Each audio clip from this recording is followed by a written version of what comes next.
On October 14, 1943, 15,000 feet above Schweinfurt, Germany, a German fighter pilot methodically recorded his 17th heavy bomber kill in his worn leather logbook. The B-17 and Flying Fortress had just spiraled earthward, trailing black smoke and the desperation of its crew. Through his Focke-Wulf 1-inch canopy, he watched the remaining American bombers struggle to maintain formation while their gunners sprayed desperate streams of .50-caliber rounds into empty sky, where German fighters had vanished moments before. The mathematics of aerial combat appeared brutally simple that autumn day. German fighters could choose their moment, strike from the sun's glare, and escape before bomber gunners could effectively respond. Without fighter escorts, the American bombers had become expensive targets in a deadly shooting gallery.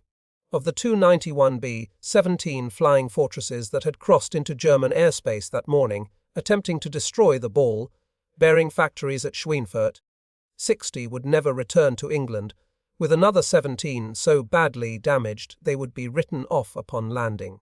The Luftwaffe called it a turkey shoot. The Americans called it Black Thursday, the darkest day in 8th Air Force history. What neither side understood was that this moment of German triumph would be among their last.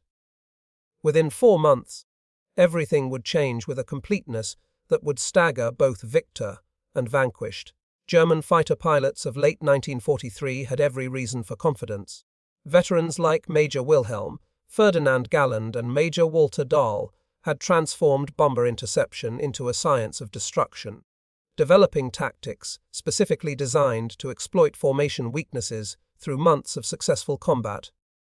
The standard American combat box formation, 18 to 21 bombers arranged in 3-dimensional defensive patterns, had been designed on the theory that massed defensive firepower could ward off fighter attacks. Each B-17 bristled with 13 .50-caliber machine guns, theoretically covering every angle of approach. In practice, German pilots had identified critical vulnerabilities, blind spots in the nose, limited ammunition supplies, and most importantly, the psychological impact of sustained attacks. Hermann Friedrich Joppian, commanding Pfeiffer JG-11, had perfected the head-on attack that exploited the B-17's weakest defensive position. His technique was precise: approach from 12 o'clock high, dive through the formation at 400 miles per hour, fire a 2-second burst at cockpit and engines, then break away before top turret gunners could track. The statistics supported German confidence overwhelmingly. During the first Schweinfurt, Regensburg mission on August 17, 1943, the Luftwaffe had shot down 60 bombers, 16% of the attacking force. American losses were so severe that deep penetration raids were suspended for weeks. When they resumed with the second Schweinfurt raid on October 14, the results proved even more devastating: 77 bombers lost or written off, over 600 airmen killed or captured in a single day. The root of American vulnerability lay in simple physics.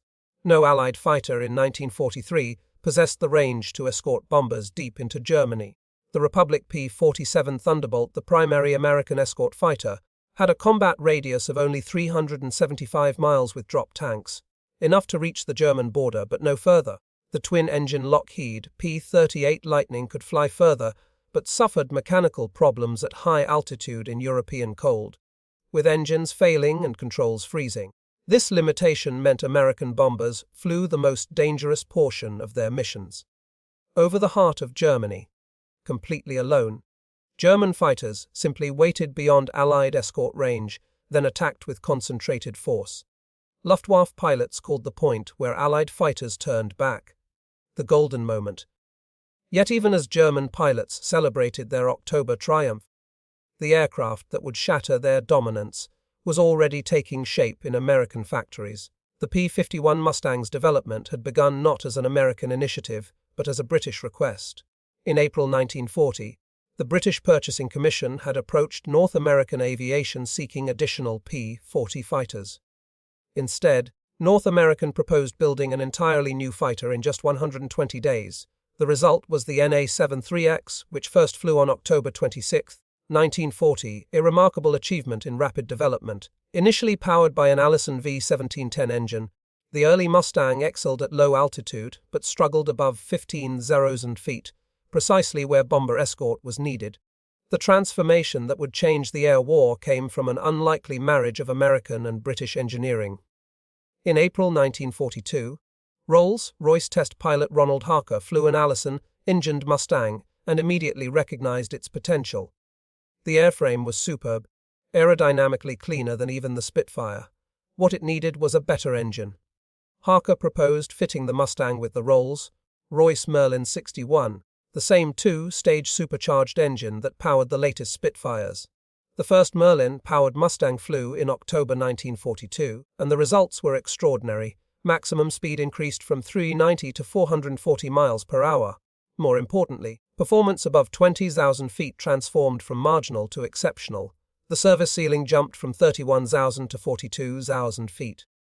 The marriage of American mass production capability with British engine technology had created something neither nation could have achieved alone. What made the P-51B truly revolutionary wasn't just its performance, but its range.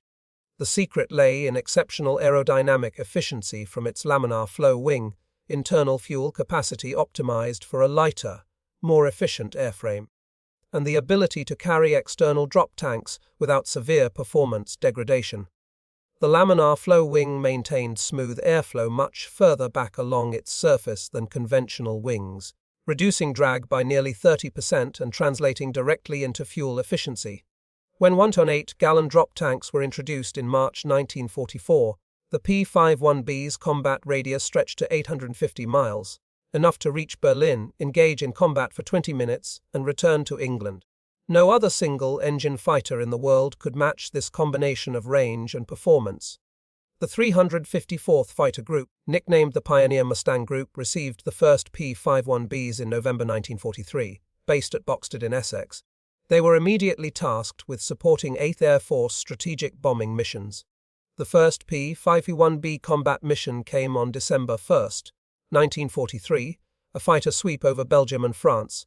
The first escort mission followed on December 5 to Amiens, a relatively short-range raid that proved the aircraft's basic suitability for high-altitude escort work. December 13 brought the first long-range escort mission to Kiel, 490 miles from base.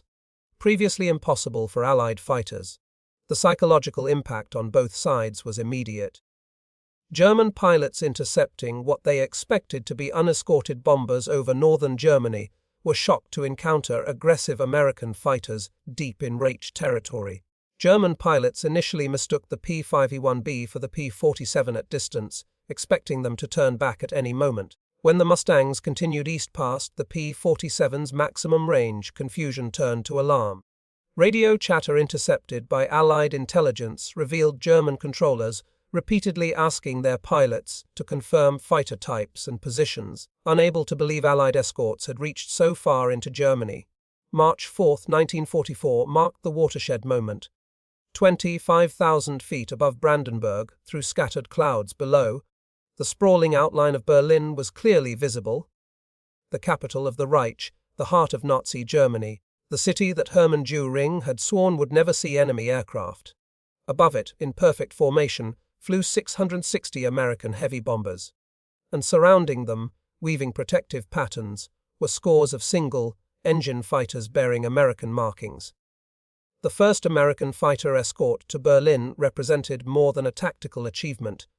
It was a psychological demolition of German invincibility. Colonel Donald Blakesley, commanding the 4th Fighter Group, had led his 3 squadrons of P-51Bs on the historic 100-mile round trip. For Luftwaffe pilots rising to intercept, the sight was incomprehensible. They had been told Allied fighters could never reach Berlin. It was too far, impossible for single-engine aircraft. Yet there they were, fresh and aggressive after flying 500 miles, while German defenders were running low on fuel after just taking off. The combat that followed was savage. The Luftwaffe committed over 200 fighters to defend Berlin, but they faced not exhausted bomber gunners, but fresh, eager Mustang pilots with altitude advantage and superior aircraft. The 4th Fighter Group alone claimed 15 victories. More significantly, numerous German attacks on the bombers were broken up before they could press home. The appearance of Mustangs over Berlin triggered an immediate crisis in Luftwaffe High Command. When confronted with proof, gun camera footage from German fighters clearly showing P-51s over the capital, the shock reverberated through German leadership. Every assumption about Reich defense had been based on the sanctuary of German airspace beyond escort range. Training fields, assembly areas, and aircraft factories had been located in central Germany specifically because they were thought safe from fighter attack. Now, American fighters could strafe airfields near Prague, engage German fighters over Munich, and escort bombers to any target in the Reich. Major Schweinfurt, one of Germany's top aces with 275 victories, recognized the strategic shift. The Mustang didn't just extend the bomber offensive, it transformed it. We could no longer choose when and where to fight. They brought the battle to us on their terms whenever they wished. February 20th to 25th, 1944, known as Big Week, demonstrated the transformed dynamics of the air war. The 8th Air Force launched Operation Argument against German aircraft production with P-51s providing escort throughout. In 6 days, the Americans flew 3 300 bomber sorties and 3 673 fighter sorties, losing 226 bombers but claiming over 500 German fighters destroyed. More critically, the Luftwaffe lost irreplaceable pilots. The American strategy had shifted from simply bombing targets to actively seeking aerial combat. General James Doolittle, commanding the 8th Air Force, issued new orders in January 1944. Fighters were to seek out and destroy the Luftwaffe wherever it could be found rather than staying close to the bombers. The mathematics of attrition now favored the Allies overwhelmingly. In January 1944, the Luftwaffe lost 311 pilots, in February 121, in March 215. These losses included many irreplaceable veteran pilots with years of combat experience. American losses, while significant, could be replaced by massive training programs producing 11,000 new pilots monthly. By early 1945, the arithmetic of air combat had become impossible for Germany. The United States produced 15 Ford 86 P-51s during the war, with approximately 8,000 serving in Europe at peak strength in March 1945. The 8th Air Force alone operated 14 fighter groups equipped primarily with Mustangs, over 1,000 aircraft.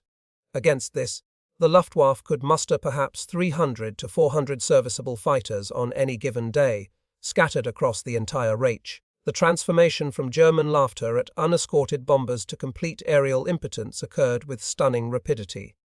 In October 1943, the Luftwaffe controlled the skies over Germany, shooting down bombers at will. By March 1944, Mustangs were escorting bombers to Berlin.